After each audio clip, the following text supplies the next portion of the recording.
Hi, my name's Nikki. I am the Museum to Go and Education Outreach Coordinator at the Canton Museum of Art. Museum to Go is a fourth grade outreach program that serves 1,500 students in 50 classrooms all over Stark County. I'm bringing some of these Museum to Go lessons into your homes from my home, and I'm hoping that I can modify them in a way that uses materials that you have all around your house already. So today I'm going to be working with a collage project based on community. And while we're doing this project, I want you to be thinking about places that are very important to you within your community and places that you feel connected to and wish that you were in these wild times that we're living in. So let's get started. Before we hop into our project, I wanted to first show you a couple of pieces of art from our permanent collection. This image, called Canton Rain by an artist named Thomas Haverfield, was recently featured in our last permanent collection exhibition, Creative Roots.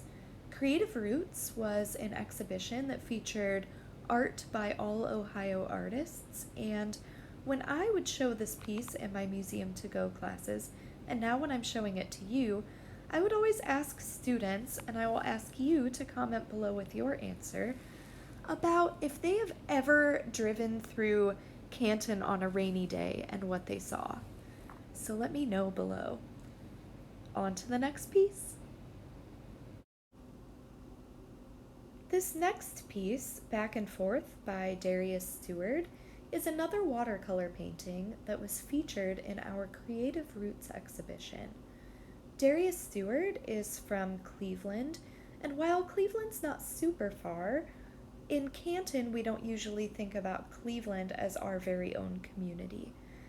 But what I love about showing this piece in all of my Museum to Go classes is that in every single class, at least one child relates to this image. And they talk to me about how this image, reminds them of their community and of their home. And in that spirit, I'm wondering if you could not only comment below and tell me how this image is something that you feel you relate to, but if you could also move forward in thinking about your community, places that are important to you, and places that you love, so we can start to make work about it. Can't wait. So to start this project, you're going to want to come up with a list of places that are really important to you in your community.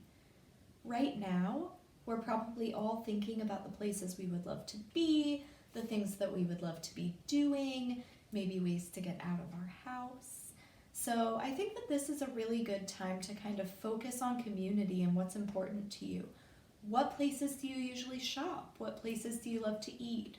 What places do you go with your family that feel really important and special to you? For me, an important place in my community growing up was Frank's Ice Cream. And if some of you have driven toward Kent on State Route 43, you may have seen it. It's a tiny little ice cream shop. I used to go there after every single cheerleading game that I had because I was a cheerleader. I would also always go there with my family. They have mini golf behind the ice cream shop, so it's super exciting, super fun, and it's a place that just kind of makes me feel nostalgic. Today I'm using all kinds of materials that we have around the house.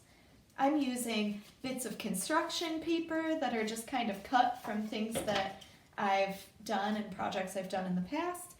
I'm using tissue paper left over from a birthday.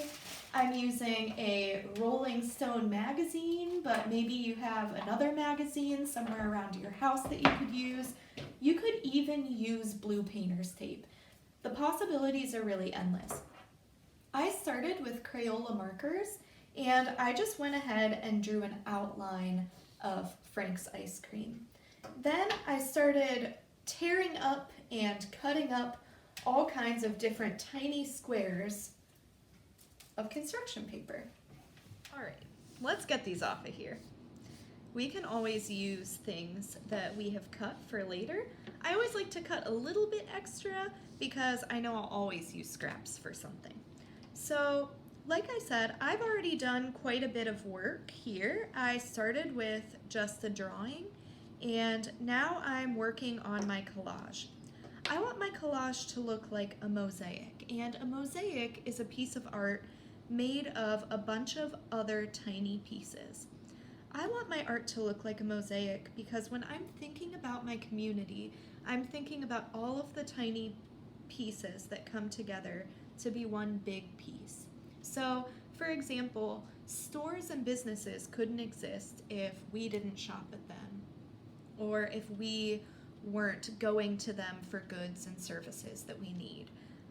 Other places couldn't exist. Gyms couldn't exist if we weren't going there for exercise and all kinds of things. So I'm sure that there are tons of places that you can think of in your community that couldn't exist without you. When you start thinking of all of the places that you've gone in your community, it's kind of exciting because you start to realize how much of a part of your community you actually are. So I'm just putting glue on first, and you can just use regular Elmer's glue if you don't have any other glue. And I'm kind of going to start tearing this black piece of construction paper because I need it to be textured for my roof. And I always like to get different textures when I'm making a collage of any sort or a mosaic, because if you get some parts with ripped edges and some parts with cut edges, it just ends up looking really interesting and exciting. I would love it if you could comment below right now and talk to me about some places in your community that you feel connected to and why.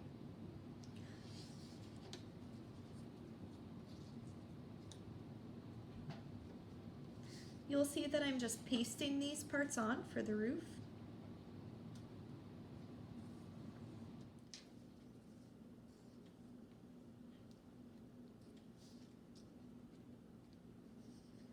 Also comment and let me know what you're doing at your houses during this time. I'm spending a lot of time with my cat, and I'm doing a lot of things where I'm making art and having fun. Hopefully I'll get to make some music because that's something I like to do.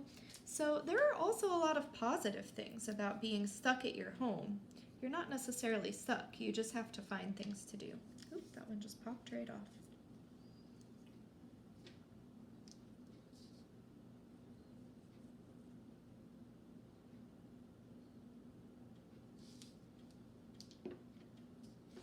I'm going to take some of these long guys and put them here. To give you a little bit of background about why this project was chosen, before the virtual tour and everything comes out tomorrow on our Facebook page, which you can tune into for all Museum to Go updates, this was actually created to be kind of supplemental material for an exhibition that we had called Creative Roots. And Creative Roots was an exhibition that actually just closed, and it was all art by Ohio artists. So what I was really excited to tell my artists in 4th grade when we did this project for Museum to Go is that because they were artists in Ohio, they actually got to work alongside these great artists in our museum and be part of this wonderful art community. When you think about community, you may think about how there are different types of community. There's what I like to call my personal community and my community at large. My personal community is the people that I love, it's the things that I love to do, it's my pets, it's the places that I like to go very frequently. And my larger community is places like the grocery store, where I don't necessarily know a bunch of people there. Or it's places like maybe Frank's Ice Cream. Though you could kind of argue that that's part of your personal community too, if you have a lot of really special things that go on there. But if it's a place that you just go and get ice cream occasionally with your family, It might be a nice place, but it might not be part of your personal community like it's part of mine. What's kind of cool about this project is I've seen so many that are personal for some people, and for some people, they're not personal at all. I've had people mention that their house is their favorite part of their personal community because they love to play Xbox and their Xbox is there. I've had people mention that their favorite part of their community is Starbucks because they like the pink drink. So it's really whatever you feel connected to. And it doesn't have to be something that you feel connected to because it's really special and really meaningful and important. It can be something that you feel connected to because you like it. So you can think about that if you're having a little bit of a hard time thinking about the places in your community that you love. You can see I'm following some of the lines as I'm working. I'm also following some of the pattern of what would be shingles on a roof. Here I have green, but it's just green to represent grass. It doesn't actually look like grass. Speaking of representing things, what's really cool is you could just do an ice cream cone for Frank's. You don't have to make the whole entire place that you love in your community.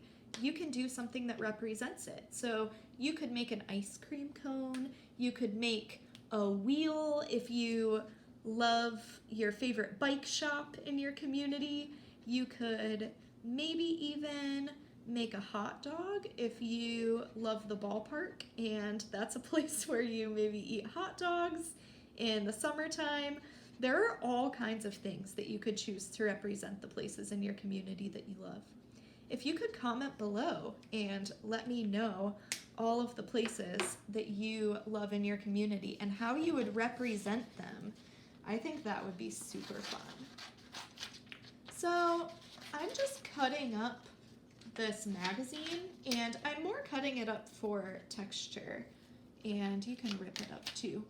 But sometimes things like hair, like this person's hair, end up just looking texturally interesting, and we can tear them up and we can glue them on, and you would never know that that was a picture of hair. It just looks like something with an interesting pattern and a little bit of movement to it. Those are both principles of design, which maybe we'll talk about in a future Museum to Go episode, though I hope we're all back to the museum as soon as possible.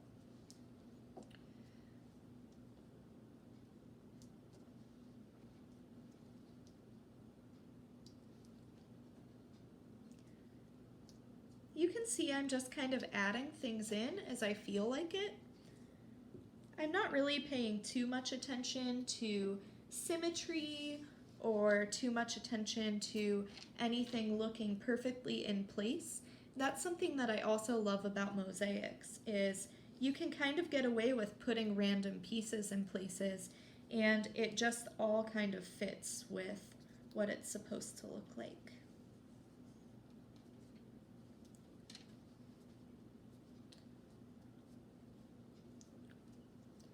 Okay. It also doesn't have to look perfect in any way. You can just kind of tear things however you want. It doesn't have to look like grass or anything. You can just make a fun pattern or a color or shape.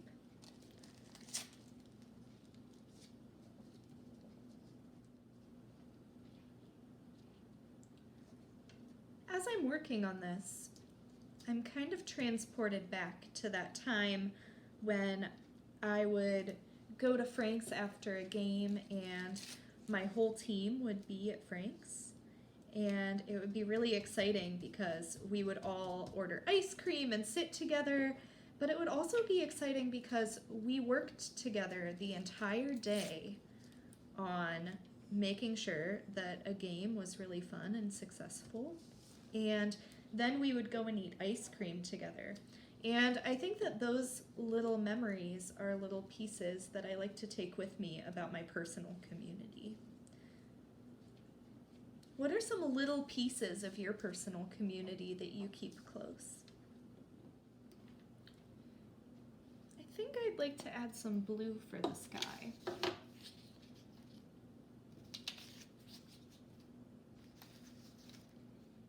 I'll get a couple blue shades because I want to use this tape.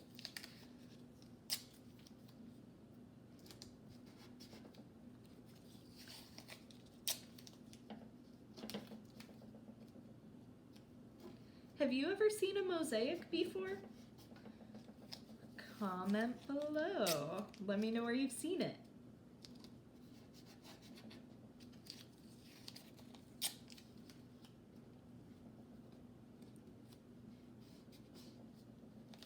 I went to Venice, Italy a couple of years ago, and I got to see San Marco, and I got to see all of the gold, beautiful mosaics inside, and it was amazing.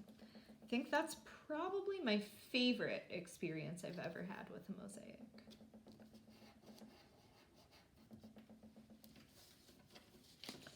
So I am almost done with this piece of art, and I cannot wait to see all of your pieces of art. I think it's going to be super fun to share the things that we're making. I also think it's going to be amazing because we're going to see that even online, we can be a huge part of a community of makers.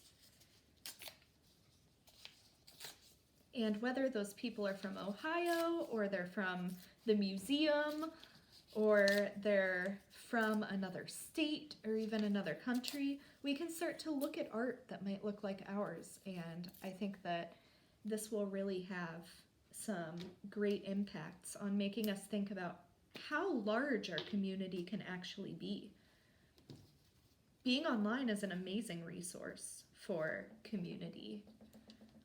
It's definitely a different way than we typically think of community, but we definitely all have an online community, I think. So as I'm adding the finishing touches, I'm wondering if there are more things that you might like to know, any questions you might have. I would love to answer them.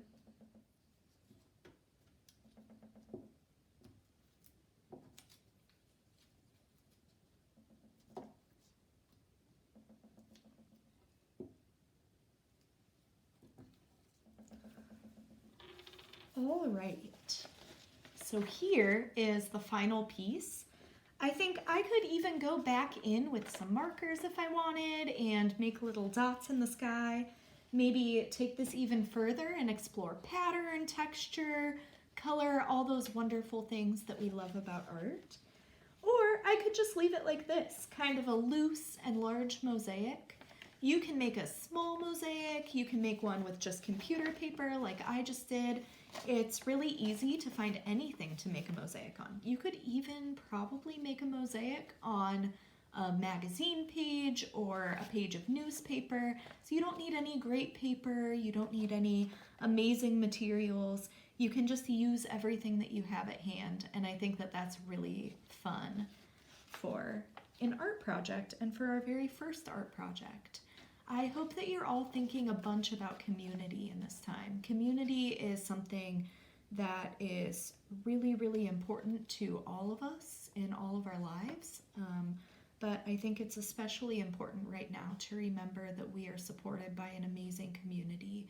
And I hope that the Canton Museum of Art can be part of that community for you. I can't wait to see the art that you created today. Thank you so much for watching this video.